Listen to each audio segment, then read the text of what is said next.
ভারতবর্ষের একটি দুর্গে আজও নাকি রাত হলেই ঘুরে বেড়ায় অশরীরী আত্মা।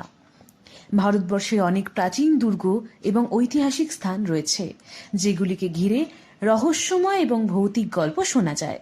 এর মধ্যে ভানগড় দুর্গ হল অন্যতম।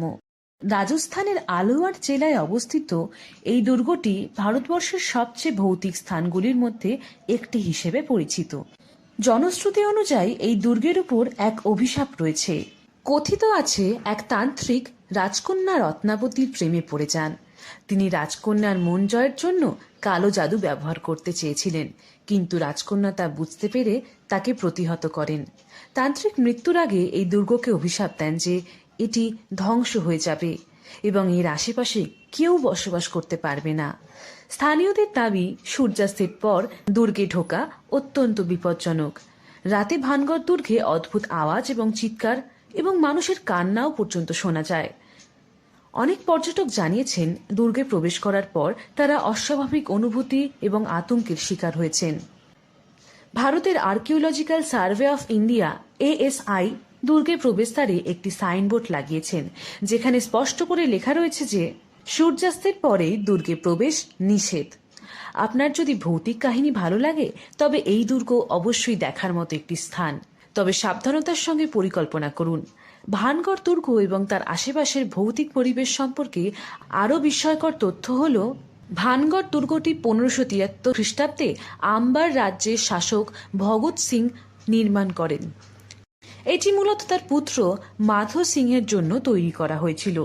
দুর্গটি আরাভ্যালি পাহাড়ের কোলে অবস্থিত এবং এর স্থাপত্য অত্যন্ত চিত্তাকর্ষক। দুর্গটি এমনভাবে তৈরি হয়েছে যে এর চারপাশে রয়েছে পাথুরে পাহাড়, একটি বাজার এলাকা, মন্দির এবং প্রাসাদ। প্রাচীন সময়ের সৌন্দর্য এবং শৈল্পিক নকশা আজও এখানে দৃশ্যমান। তবে দুর্গের সঙ্গে জড়িত থাকা ভৌতিক গল্প এবং অভিশাপ এটিকে বিশেষভাবে আকর্ষণীয় করে তুলেছে। অনেকেই বলেছেন, রাত হলেই দুর্গের ভেতর থেকে ভৌতিক কান্না, হাসি বা কেউ পায়ের শব্দ শুনতে পান। কয়েকজন পর্যটক দাবি করেছেন তারা অদ্ভুত ছায়া বা আলোর ঝলকানি দেখেছেন। অনেকে জানান, দুর্গে প্রবেশ করার পর শরীরে ভারী অনুভূতি এবং শ্বাসকষ্ট অনুভব হয়। কেউ কেউ অজানা কারণে ভয়ের মধ্যে পড়েছেন এবং দুর্গ ত্যাগ করতে বাধ্য হয়েছেন। ভৌতিক কাহিনীগুলির মধ্যে এটি একটি সবচেয়ে জনপ্রিয় কাহিনী।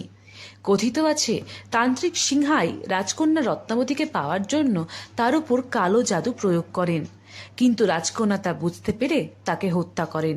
মৃত্যুর আগে তান্ত্রিক এই দুর্গ এবং অধিবাসীদের অভিশাপ দেন। এক কিংবদন্তি অনুসারে দুর্গ তৈরির সময় এক সাধুর নাম বালুনাথ অনুমতি ছাড়া এটি নির্মাণ করা হয়। সাধু শর্ত দিয়েছিলেন দুর্গের ছায়া যেন তার বাসস্থানকে ঠেকে না দেয়, কিন্তু দুর্গের উচ্চতা সেই শর্ত ভঙ্গ করে। এর ফলেই দুর্গটি অভিশপ্ত হয়ে পড়ে।